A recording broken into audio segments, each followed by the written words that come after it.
KSRTCയിലെ വനിതാ കണ്ടക്ടർമാർ ആർത്തവത്തോടനുബന്ധിച്ച് 2 ദിവസത്തെ അവധി ആവശ്യപ്പെട്ടു.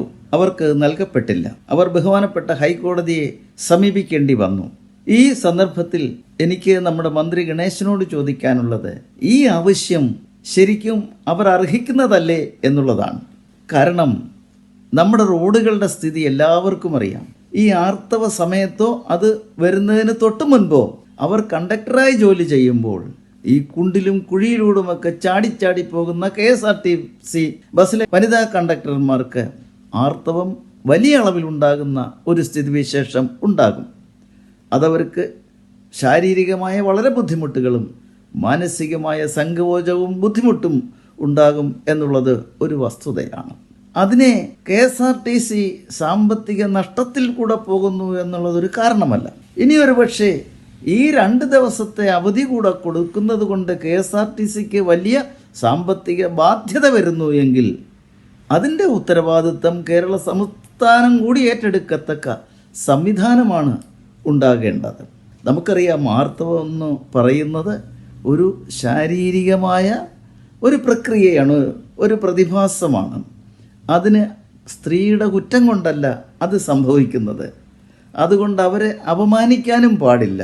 നമുക്കറിയാം, ആർത്തവം അശുദ്ധി ഉണ്ടാക്കുന്നു എന്നുള്ളൊരു പഴയ സങ്കല്പമുണ്ട്. ഇന്ന് ആ സങ്കല്പമൊക്കെ മറിഞ്ഞിരിക്കുന്നു. ശബരിമല കേസിലും ആർത്തവ സമയത്ത് അവർ അമ്പലത്തിൽ പ്രവേശിക്കാൻ പാടില്ല എന്നുള്ള നിയമമുണ്ടായിരുന്നു. അതിനെ ബഹുമാനപ്പെട്ട സുപ്രീം കോടതി ക്യാൻസൽ ചെയ്തു. ഇപ്പോൾ ഒരു റിവ്യൂ പെറ്റീഷൻ്റെ പുറത്താണ് പഴയ സ്ഥിതി തുടരുന്നത്. അത് നമുക്കറിയാം. സുപ്രീം കോടതി ചോദിച്ച ഒരു പ്രസക്തമായൊരു ചോദ്യമുണ്ട്, how can you say this menstruation is stigmatic എന്നുള്ളത്. അപ്പോൾ ഒരു പോരായ്മയോ കുറവോ കുറ്റമോ സ്ത്രീകളുടെ മേൽ ആരോപിക്കാൻ പാടില്ല അവൾ ആർത്തവം അനുഭവിക്കുന്ന ആ സമയത്തെ.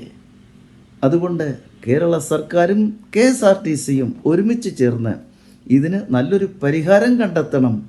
അവർക്ക് 2-3 ദിവസം പൂർണ്ണമായ റെസ്റ്റ് കൊടുക്കേണ്ട സ്ഥിതിവിശേഷം സംവിധാനം ഉണ്ടാകണം.